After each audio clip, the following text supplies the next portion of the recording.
तीरंदाज, ग्रहों की चाल और आप। तो हम ज्योतिष विषय की शुरुआत ज्योतिष के मुख्य टूल्स ग्रहों के द्वारा करेंगे और जिसमें हम आज सूर्य ग्रह के बारे में बात करेंगे कि कुंडली के 12 भावों में अगर सूर्य स्थित हो तो किस तरह के फल देते हैं, और अगर आपकी कुंडली में सूर्य पीड़ित हैं तो मैं उसके उपाय भी इस वीडियो में आपको दूंगी। तो आज हम ज्योतिष विषय की शुरुआत सूर्य ग्रह से शुरू करते हैं। तीरंदाज, ग्रहों की चाल और आप। तो आज हम देखेंगे कि अगर कुंडली के 12 भावों में अलग अलग भाव में सूर्य की स्थिति हो तो वो किस तरह से फलित करते हैं। सबसे पहले आप सभी जानते हैं कि कुंडली में 12 भाव होते हैं और 12 राशियां भी होती हैं, और हर खाने में नंबर लिखे होते हैं 1 से लेकर 12 तक, और उसमें अलग अलग भाव में अलग अलग राशियों में सूर्य अलग अलग जातकों की कुंडली में होता है। तो अगर किसी जातक की कुंडली में हम प्रथम भाव की बात करते हैं जिसे कि लग्न भी कहा जाता है, तो अगर लग्न में सूर्य बैठा हो तो जातक कैसा होगा। जिस जातक के लग्न में सूर्य होता है उस जातक के चेहरे पे आपको एक अलग ही तेज नजर आएगा, उसका व्यक्तित्व बहुत प्रभावशाली होगा, उसके चाल में आपको एक अलग ही रौब नजर आएगा। ऐसे लोगों का सरकार से बहुत अच्छे संबंध होते हैं। ये अगर सर्विस में होते हैं तो उच्च सरकारी पदों पे होते हैं। पर मैंने आज तक जो अध्ययन किया है या मैंने जो देखा है कि जिनके लग्न में सूर्य होता है वो लोग जनरली सर्विस करने की बजाय बिजनेस करना ज्यादा पसंद करते हैं। क्यों? क्योंकि उन्हें किसी के अंडर में काम करना अच्छा नहीं लगता है, वो किसी के ऑर्डर को फॉलो नहीं करना चाहते हैं। और लग्न में बैठे हुए सूर्य की 7वीं दृष्टि, हर ग्रहों की एक दृष्टि होती है, वो जहां बैठते हैं उसके साथ साथ अपने 1-2 घरों को और प्रभावित करते हैं। तो सूर्य के पास 7वीं दृष्टि होती है, तो ये 7वीं दृष्टि से सप्तम भाव को देखते हैं जो कि हमारे स्पाउस का भाव होता है, जो साझेदारी में बिजनेस का भाव होता है।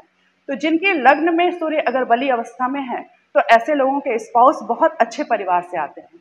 हो सकता है कि स्पाउस के साथ थोड़ा मतभेद की स्थिति बनी रहे पर उनका परिवार बहुत अच्छा होता है। और सूर्य जिस भाव में बैठते हैं वहां पे थोड़ी बहुत कमी भी करते हैं। तो आपने देखा होगा जिनके लग्न में सूर्य हो उनपे आप बाल कम दिखाई देंगे, आपको बाल उनके झड़ जाते हैं, उनको चश्मा लग सकता है, पर फिर भी उनका व्यक्तित्व है वो काफी प्रभावशाली होता है। तो मैं ये कह सकती हूँ कि अगर लग्न में बली सूर्य बैठा हो तो जातक को अपने जीवन में प्रभावशाली व्यक्तित्व और भाग्य का बहुत साथ मिलता है। पर अगर ये सूर्य यहाँ पे पीड़ित हो जाए, पीड़ित का अर्थ होता है कि वो अपनी किसी नीच राशि में बैठ जाए या किसी नीच ग्रह की दृष्टि उस पर पड़ जाए या अंश बल में कम हो जाए, तो निश्चित रूप से इस लग्न में बैठे हुए सूर्य के अच्छे प्रभाव में आपको कमी नजर आएगी। यहाँ पे फिर सूर्य जातक को अभिमानी बना देगा, उसे छोटी छोटी बातों पे क्रोध आने लगेगा, उसे अपने स्पाउस के साथ उसकी अंडरस्टैंडिंग बहुत अच्छी नहीं रहेगी। तो कहीं ना कहीं जो अच्छे प्रभाव जिनके बारे में हमने पहले बात की है उनमें अगर सूर्य पीड़ित है तो निश्चित रूप से उस पर कमी आएगी। पर फिर भी लग्नगत सूर्य को बहुत अच्छा फल देते हुए देखा गया है। तीरंदाज, ग्रहों की चाल और आप। अब हम आते हैं कुंडली के दूसरे भाव। कुंडली का दूसरा भाव जिससे हम व्यापार देखते हैं, कुटुंब का सुख देखते हैं, दूसरे भाव से बोली के बारे में भी विचार किया जाता है, दूसरे भाव से हम अपने पारिवारिक रिलेशन को देखते हैं। तो जब दूसरे भाव में सूर्य आके बैठते हैं और अगर अच्छी स्थिति में हैं तो इसे कुंडली का धनी योग भी कहा जाता है। ऐसे लोगों को व्यापार व्यवसाय में बहुत सफलता प्राप्त होती है। ऐसे लोगों के पास पैसों की कभी कमी नहीं होती। ऐसे लोगों के परिवार रॉयल होते हैं। हाँ, हो सकता है कि चूंकि सूर्य बैठ के उस भाव में कुछ ना कुछ कमी करते हैं तो परिवार वालों के साथ वैचारिक मतभेद हो सकता है, पर ऐसे लोगों का परिवार बहुत अच्छा होता है। ऐसे लोगों की बोली जो होती है वो बहुत प्रभावशाली होती है। और दूसरे भाव में बैठकर सूर्य अपनी सप्तम दृष्टि अष्टम भाव पे डालते हैं। अष्टम भाव जिसे कि कुंडली का बहुत खराब भाव कहा जाता है, तो अगर दूसरे भाव में बली सूर्य उपस्थित है तो निश्चित रूप से ये अष्टम भाव के नकारात्मक प्रभावों में भी कमी करता है। और अगर यहाँ सूर्य पीड़ित हो गया तो फिर ऐसे लोगों में आपको हकलाने की समस्या दिखाई दे सकती है। ऐसे लोगों के अपने परिवार से संबंध बिगड़ सकते हैं और इनके व्यापार में भी आपको उतार चढ़ाव निरंतर नजर आएगा, और कभी कभी ज्यादा पीड़ित होने से धन नाश की स्थिति भी बनती है। तो अगर सूर्य अच्छा सेकेंड हाउस में बैठा है तो निश्चित रूप से ऐसे व्यक्ति बहुत धनवान होते हैं और इनकी फैमिली काफी रॉयल होती है। तीरंदाज, ग्रहों की चाल और आप। अब हम कुंडली के तृतीय भाव की बात करते हैं। तृतीय भाव जिससे हम की पराक्रम देखते हैं, यहाँ से प्रेजेंटेशन देखा जाता है, आपका कॉन्फिडेंस लेवल देखा जाता है, आपके मित्रों के बारे में विचार थर्ड हाउस से किया जाता है, आपके भाई बहन के सुख थर्ड हाउस से देखे जाते हैं। छोटी यात्राओं का भी विचार किया जाता है, आपकी कनेक्टिविटी देखी जाती है कि आपके लोगों से कैसे संबंध बन रहे हैं।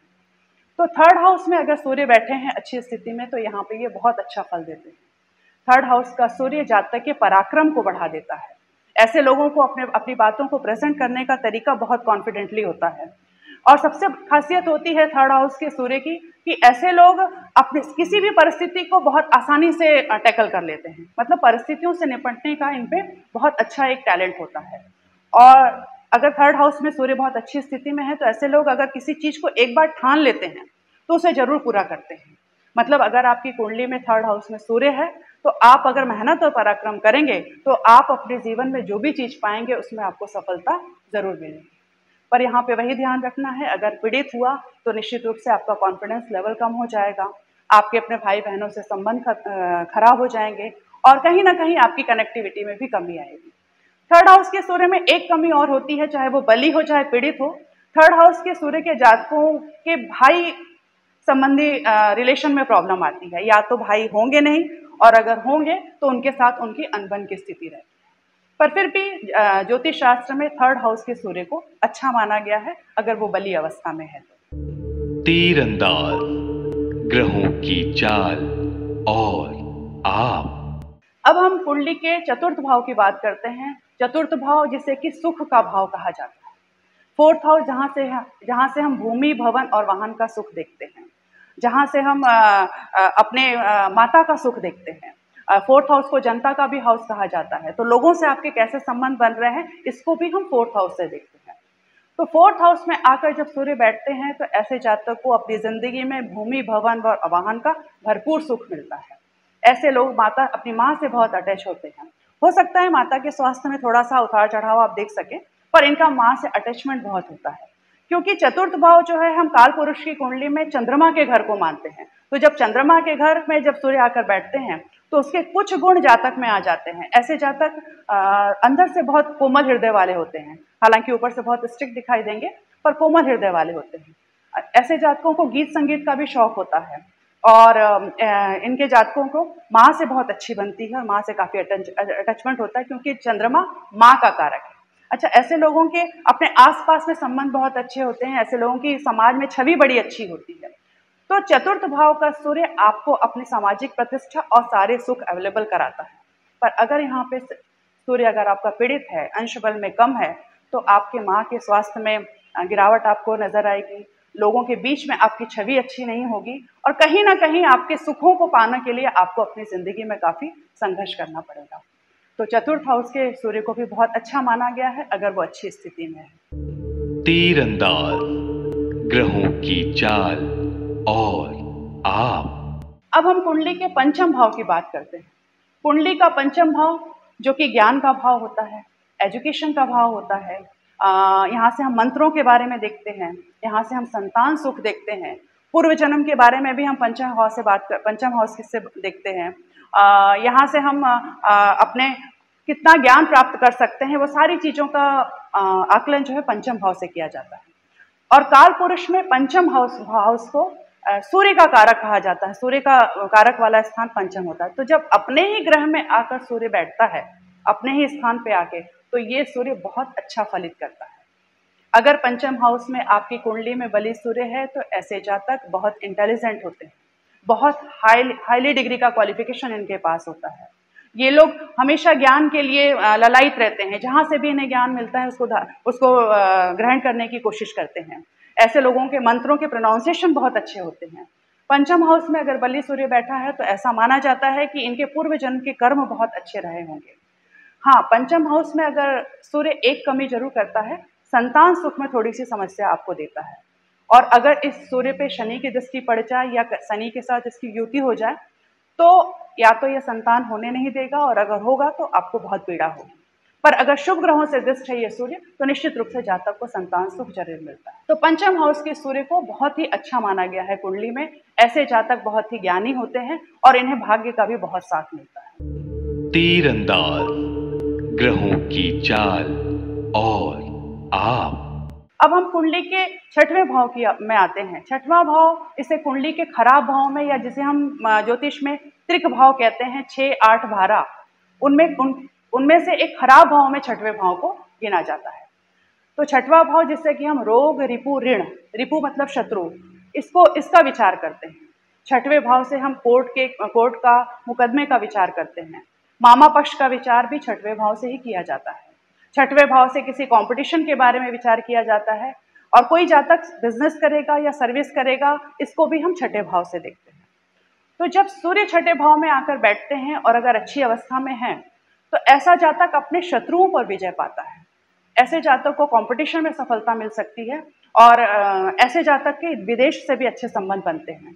पर चूंकि ये खराब भाव है और इसकी 7वीं दृष्टि 12वें भाव में पड़ती है, जो कि व्यय का भाव है, तो यहाँ बैठा सूर्य जातक को अगर पीड़ित ज्यादा हुआ तो लंबी बीमारी दे सकता है। तो आपके खर्चे जो है वो अस्पताल से रिलेटेड खर्चे हो सकते हैं, कोर्ट केस से रिलेटेड खर्चे हो सकते हैं, किसी मुकदमे में आप फंस सकते हैं। तो 6th हाउस में अगर आपका सूर्य बैठा है तो आपको ऋण लेने से बचना चाहिए, आपको कोर्ट कचहरी के मामलों से दूर रहना चाहिए, और कोशिश करना चाहिए कि आप अपने आप को स्वस्थ रखें। तो 6th हाउस के सूर्य को बहुत अच्छा फल देते हुए नहीं देखा गया है, और अगर यहाँ वे पीड़ित हो गए हैं तो इसके नकारात्मक प्रभाव में आपको और वृद्धि हो जाएगी, और आपको अपने जीवन में काफी परेशानियों का सामना करना पड़ सकता है। तीरंदाज ग्रहों की चाल और आप। अब हम कुंडली के 7वें भाव में आते हैं। 7वां भाव जिसे कि जातक के स्पाउस के भाव के रूप में देखा जाता है। यहाँ से हम साझेदारी का व्यापार करें कि ना करें, ये भी हम 7वें हाउस से डिसाइड करते हैं, और 7वें हाउस से हम अपने पारिवारिक संबंधों को भी देखते हैं। तो जब 7th हाउस में आकर सूर्य बैठता है और अगर अच्छी स्थिति में है, तो जातक की स्पाउस तो अच्छे परिवार से होती है, पर पति पत्नी के आपसी रिलेशन उतने अच्छे नहीं होते हैं, क्योंकि मैंने पहले ही कहा है कि सूर्य जिस स्थान पे बैठा है वहां पे वो उसको जला देता है, वहां कुछ ना कुछ वहां पे वो नुकसान करता है। तो पति पत्नी के रिश्तों में कहीं ना कहीं आपको मतभेद देखने मिलेगा। हाँ, व्यापार में, साझेदारी के व्यापार में ये बहुत सफल होते हैं, पैसा भरपूर कमाएंगे, पर पार्टनर के साथ भी इनके विचार में उतने मेल नहीं खाते जितने मेल खाने चाहिए। और कहीं यहाँ पे किसी पाप ग्रह की दृष्टि पड़ गई, शनि या मंगल की दृष्टि सूर्य पे पड़ गई, तो पति पत्नी में तलाक की भी नौबत आ सकती है। तो 7th हाउस का सूर्य भी ठीक ठीक फल देता है, बहुत अच्छा इसे 7th हाउस के सूर्य को भी नहीं माना जाता। तीरंदाज ग्रहों की चाल और आप। अब हम कुंडली के 8वें भाव की बात करते हैं। 8वां भाव जिसे कि ज्योतिष शास्त्र में कुंडली का सबसे खराब भाव कहा जाता है, और सूर्य अष्टमेश सूर्य कभी भी अच्छा फल नहीं देता है। हालांकि सूर्य को अष्टम का दोष नहीं लगता है, पर फिर भी 8वें भाव से हम अंधकार की बात करते हैं, रहस्य की बात करते हैं, गुप्त बातों का विचार 8वें भाव से किया जाता है। तो ऊर्जा और प्रकाश के जो ग्रह हैं सूर्य, यहाँ पे बहुत अच्छा फल आपको नहीं देते हैं। 8th हाउस से हम रिसर्च की भी बातें करते हैं, विदेशों से अपने कॉन्टैक्ट की बात करते हैं, सडन गेन या प्रॉफिट जो हमारी लाइफ में होने वाला है वो सारा 8th हाउस से विचार किया जाता है। तो यहाँ पर बैठे हुए सूर्य आपको विदेशों से संबंध करा सकते हैं, पर यहाँ पे कहीं ना कहीं आपको नुकसान जरूर पहुंचाते हैं। अगर यहाँ पे शनि की दृष्टि सूर्य पे पड़ जाए तो ऐसे जातकों को हार्ट अटैक होने की प्रबल संभावना बढ़ जाती है। तो ऐसे जातकों को 8वें भाव के सूर्य को फलित करने से पहले हमें इसके बल और इसकी स्थिति को बहुत अच्छी तरह से आकलन करना चाहिए, उसके बाद ही हम इसके फल को अच्छी तरह से बता सकते हैं। और ओवरऑल हम ये कह सकते हैं कि अष्टमेश सूर्य बहुत अच्छे फल नहीं देता है। तीरंदाज ग्रहों की चाल और आप। अब हम कुंडली के 9th हाउस में आते हैं। 9th हाउस में आकर सूर्य जो है वो योग कारक बन जाते हैं। इसे कुंडली के एक महत्वपूर्ण योग के रूप में जाना जाता है। 9th हाउस जिससे पिता के बारे में विचार किया जाता है, धर्म के बारे में 9th हाउस से विचार किया जाता है, यहाँ से भाग्य का भाव 9th हाउस को कहा जाता है। तो 9th हाउस में जब बलि सूर्य बैठते हैं तो ऐसे जातकों का भाग्य बहुत साथ देता है। आपने कई लोगों को देखा होगा कि वो अचानक अप्रत्याशित सफलता पार करके अपने जीवन में शिखर तक पहुंच रहे हैं, तो निश्चित रूप से उनके 9th हाउस का सूर्य उन्हें बहुत सपोर्ट करता है। ऐसे लोग अपने पिता की, अपने बड़ों की, अपने गुरुजनों की बहुत रेस्पेक्ट करते हैं। हो सकता है गुरुओं से या अपने पिता से उनके विचार ना मेल खाते हों, पर वो उनका बहुत सम्मान करते हैं। ऐसे लोग बहुत उदार होते हैं, बहुत धार्मिक होते हैं। भले ऊपर से आपको नहीं दिखाएंगे कि वो बड़े धार्मिक हैं, पर अंदर से वो अपनी मान्यताओं को और अपनी परंपराओं को बहुत पालन करते हैं और उन्हें मानते भी हैं। 9th हाउस का बैठा हुआ सूर्य, अच्छा सूर्य, जातक को बहुत ही सौभाग्यशाली और बहुत प्रतिभावान बनाता है। इसे हर कदम पे अपने व्यवसाय में, अपने कर्म के क्षेत्र में भी इसे अपने भाग्य का बहुत साथ मिलता है। पर अगर यहाँ पे सूर्य आकर पीड़ित हो जाएं, तो निश्चित रूप से ऐसे जातकों के भाग्य में आप कमी देख सकते हैं। इनसे, इनके पिता से इनके अनबन की स्थिति आ सकती है और कहीं ना कहीं इनको अपनी जिंदगी में भाग्य का साथ पाने के लिए संघर्ष करना पड़ता है। ये मेहनत बहुत कर लें पर इनका भाग्य साथ नहीं देता। पर फिर भी 9th हाउस में बैठा हुआ बलि सूर्य जातक को बहुत ही सौभाग्यशाली बनाता है और उसे जिंदगी में पद, पैसा, प्रतिष्ठा, सारी चीजें बहुत आसानी से हासिल होती हैं। तीरंदाज ग्रहों की चाल और आप। अब हम कुंडली के 10th हाउस की बात करते हैं, दशम भाव की बात करते हैं। दशम भाव में आकर सूर्य को दिग्बली हो जाते हैं। क्यों? क्योंकि उन्हें यहाँ स्थान बल मिल जाता है। 10th हाउस के सूर्य को कुंडली में सबसे अधिक बली कहा गया है और यहाँ पे आकर ये बहुत अच्छे योग कारक हो जाते हैं। 10th हाउस से हम कर्म स्थान को देखते हैं, अपने प्रोफेशन को देखते हैं। तो आप देखेंगे कि जिनकी कुंडली में 10th हाउस में सूर्य बैठा है, ऐसे लोग बिजनेस में बहुत तरक्की करते हैं। ऐसे लोगों के सरकार से बहुत अच्छे संबंध होते हैं। आप जितने बड़े राजनेताओं की कुंडली उठा के देखेंगे तो वहां पे आपको 10th हाउस में बली सूर्य नजर आएगा। तो सूर्य आपको उच्च सरकारी पदों पे ले जाता है। और अगर 10th हाउस में 1 नंबर की राशि लिखी है, मेष राशि, और वहां पे अगर सूर्य बैठे हैं तो आप जितने भी कॉम्पिटिटिव एग्जाम्स हैं, यूपीएससी, पीसीएस, इन प्रतियोगिताओं को अब बड़ी आसानी से निकाल सकते हैं और साथ ही उच्च सरकारी पदों पर आप पहुंच सकते हैं। और अगर वहां पे वृश्चिक राशि लिखी है, 8 नंबर की राशि लिखी है और वहां सूर्य बैठा है, तो आप चिकित्सा के क्षेत्र में जा सकते हैं। इस भाव में अगर नीच का भी सूर्य बैठा है, यानी तुला राशि में सूर्य नीच का होता है, अगर तुला राशि में भी सूर्य बैठा है तो भी आप जज और मंत्री जैसे पदों को पा सकते हैं। अगर धनु राशि या सिंह राशि का सूर्य है तो आप आबकारी विभाग में जा सकते हैं, आप सेना में जा सकते हैं। तो कुल मिला के मैं ये कह सकती हूँ कि 10th हाउस का सूर्य अच्छा सूर्य कुंडली में आपको अपने कर्म के क्षेत्र में हर वो सफलता दिला सकता है जिसके लिए आप ललायित रहते हैं या जो आप चाहते हैं कि आप उन पदों को या उस मुकाम को हासिल करें। तो 10th हाउस का सूर्य कुंडली में बहुत अच्छा फल देता है। पर अगर यहाँ पे पीड़ित हो जाएगा तो ये सारे फल जो मैंने अभी आपको बताए उसके लिए आपको संघर्ष करना पड़ेगा। हालांकि कोई खराब स्थिति तो नहीं बनेगी, पर अगर आप सूर्य को अच्छा कर लेंगे तो आप वो चीजें भी हासिल कर पाएंगे। तीरंदाज ग्रहों की चाल और आप। तो 11th हाउस के सूर्य को बहुत अति विशिष्ट कारक माना गया है, पर 11th हाउस में बैठा हुआ सूर्य एक कमी करता है।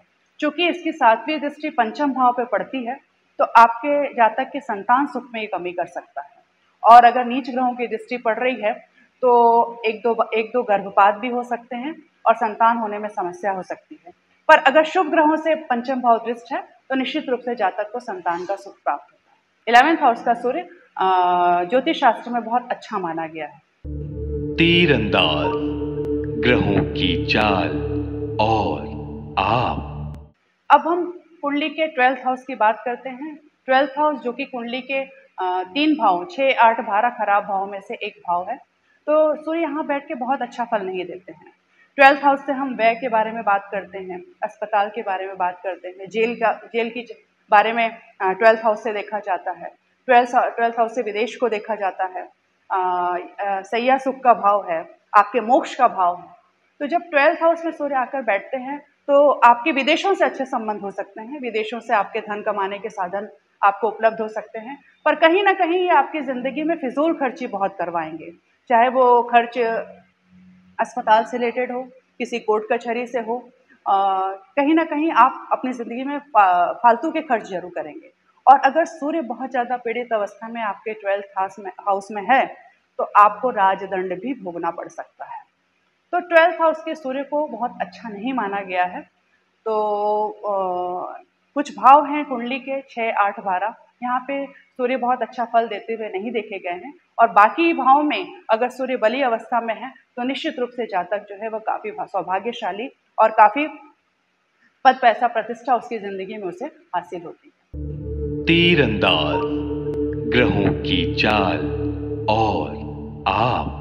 तो इस तरह से हमने कुंडली के भाव 12 भावों में सूर्य की स्थिति और उसके फल को देखा। अगर आपकी कुंडली में बलि सूर्य है तो निश्चित रूप से आपको जीवन में आपको सारी इच्छाएं पूरी होंगी और आप बहुत सौभाग्यशाली व्यक्ति होंगे। पर अगर आपकी कुंडली में सूर्य पीड़ित हैं तो आप उसका उपाय करके आप उसके कष्टों में कमी कर सकते हैं और आप भी अपनी ज़िंदगी में सारी सफलताएं पा सकते हैं। तो मैं कुछ सूर्य को अच्छा करने के कुछ उपाय दे रही हूँ, जिससे कि आप सभी आसानी से उसे कर सकते हैं। बहुत ही सरल उपाय हैं। जिनकी कुंडली में सूर्य पीड़ित है तो उन्हें सबसे पहले तो आदि हृदय शोध का पाठ रोज करना चाहिए। रोज सुबह आप सूर्य को जल दें और सूर्य को जल देते समय आप या तो सूर्य के नाम को बोल दें, ओम सूर्याय नमः, ओम भास्कराय नमः, ओम आदित्याय नमः, ओम रवियाय नमः, ओम दिवाकराय नमः, इस तरह के मंत्रों को बोलते हुए सूर्य को जल दें, या फिर ओम घृणी सूर्याय नमः बोलते हुए सूर्य को जल दें। पर सूर्य को अर्घ्य जरूर दें। आप सभी गायत्री मंत्र का पाठ किया करें। अगर किसी दिन आप सूर्य को जल नहीं दे पाते हैं तो आप गायत्री मंत्र का पाठ करें, ये भी सूर्य को ठीक करने में बहुत मदद करता है। आप रामायण पढ़ना शुरू करिए, क्योंकि हमारे प्रभु श्री राम सूर्यवंशी थे, तो रामायण पढ़ने से भी सूर्य ठीक होता है। और इसके साथ ही आपको सुबह जल्दी उठना चाहिए। जो लोग सुबह देर से उठते हैं वो अपने सूर्य को खराब करते हैं, पर फिर भी अगर आप देर से भी उठते हैं तो भी आप 10 बजे भी सो के उठते हैं तो भी आप सूर्य को जरूर जल दें। तो निश्चित रूप से कुछ ना करने से कुछ करना बहुत अच्छा होता है। तो ये सारे उपाय अपनी ज़िंदगी में करके देखिए, तो आपको शीघ्र ही उसके फल नज़र आने लगेंगे और आपको अपनी ज़िंदगी में जो मायूसी है, जो अप्रसन्नता है, जो मंजिल को हासिल करने के लिए जो आपकी कश्मकश है, वो सारी चीज़ों में आपको सुधार होता नजर आएगा और आप अपनी मंजिल की ओर धीरे धीरे अग्रसर होते जाएंगे। तो कुंडली में सूर्य का बलि होना बहुत आवश्यक है। अब मुझे पूरी उम्मीद है कि आपको मेरा ये वीडियो ज़रूर पसंद आया होगा और आप अपनी प्रतिक्रिया अपने कमेंट्स के रूप में ज़रूर दें मुझे, और आप अगर कुछ सुझाव देना चाहते हैं तो वो भी अपने कमेंट्स में ज़रूर लिखें और मेरी पूरी कोशिश रहेगी कि मैं आपके सुझावों को अमल कर सकूं। तो आज अगली बार हम कुंडली के 12 भाव में चंद्र ग्रह के फल को देखेंगे और तब तक मैं आपसे विदा लेती हूँ। जय श्री राम। तीरंदाज ग्रहों की चाल और आप